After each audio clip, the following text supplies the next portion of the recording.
Islam's identity proceeds from idolatry, not from the true God. Muslims learn from their early age that Islam destroyed idolatry in Arabian Peninsula in order to introduce the one true God to people. But since they do not know who the true God is, they therefore unaware that the Prophet of Islam destroyed only the stone idols of the pagan tribes, thus creating a single imaginary idol that would bring all Arab tribes under the banner of this imaginary God, who is no different to pagan gods. I will use the verses of the Quran and let it speak for itself, providing as to why Islam is hidden in nature and cannot reflect the nature of the true God. The Quran, like the pagans, shows in addition to Allah, there are other deities too.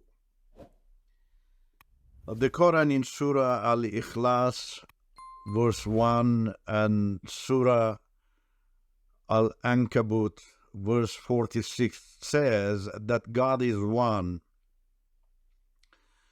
But in Surah Al-Mu'minun, at the end of the verse 14 also says, "Blessed be Allah, who is the best of creators." In the Arabian Peninsula, people believed in hundreds of gods who were represented by idols.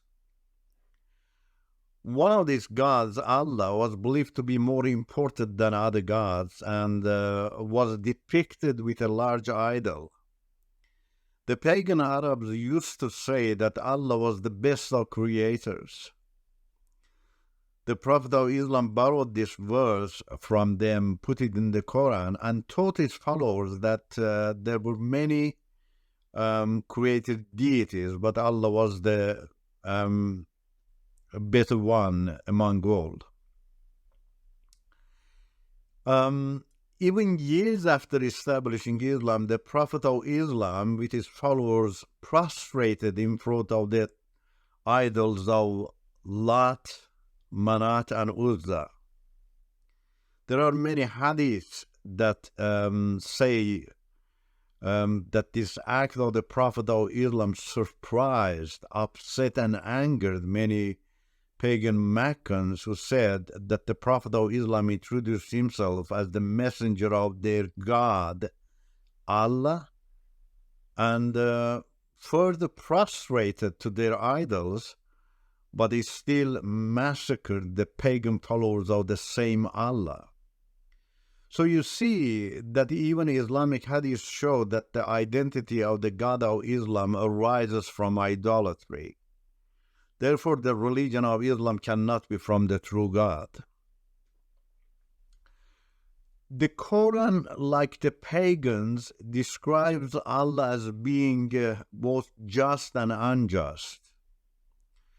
Surah Al-Imran, verse 54, Surah An-Nisa, verse 142, Surah Al-An'am, verse 123, Surah Al-A'raf, verses 99, 182, and 183, Surah Al-Infal, 30, Surah Yunus, verse 21, and Surah Al-Ghalam, verse 45, all say that Allah is the most cunning of all, and no one is safe from his cunning ways and deceitfulness. All these verses prove that there is a very close connection between Islam and idolaters. The identity of the God of Islam is the identity of idolatry. Islam cannot be from the true God. Also, like the pagans, the Quran describes Satan as having both good and bad deeds. In Surah Al-Araf, verse 27, Surah Al-Mu'minun, verse 97, and Surah Al-Mujadila, verse 10, it says that Satan and jinns are deceivers, annoyers, and the cause of any kind of temptation. But in Surah Al-Jinn, from verses 1 to 13, the Quran says that they are the heralds of Islam. No group other than the pagan has said that the evil ones are good heralds. You see how Islam manifests the color and smell of idolatry. Another characteristic of the pagan god is that he has no restriction on the carnal desires of his messengers. This is the reason for the religious brothels in some pagan temples. Allah does the same for his prophet. One example is in Surah Al-Ahzab, verse 37, when he says to his prophet, as long as your eyes are on the wife of your adopted son, then do not hide your desire for her from others, but reveal it so that I take her from your adopted son and marry her to you. The Prophet of Islam then announces his desire to his adopted son, Zayd, who now has no choice but to divorce his wife Zainab, so as Muhammad can have her. You see that the most pious person in Islam, like a pagan pious person, has the right to take your wife from you for himself. It seems that Islam is the most perfect religion in satisfying the carnal desires of its so-called pious leaders. Islam has taken its months of Ramadan, Hajj pilgrimage, and walking 7 times around the Kaaba, all from the pagans. The black stone in Mecca is from pagans. The prayers to Allah only in Arabic is from the pagans. Short-term wives in Islam is from the pagans. The way the Prophet of Islam was performing prophecy is also from the pagans.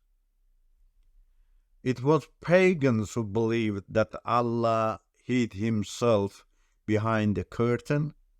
The Quran says the same thing in Surah Shura, verse 51. There are many other rituals also that were borrowed from the idolaters. The identity of Islam is idolatry, not of the true God. Thank you so much for spending some time with me. I appreciate that. God bless you all.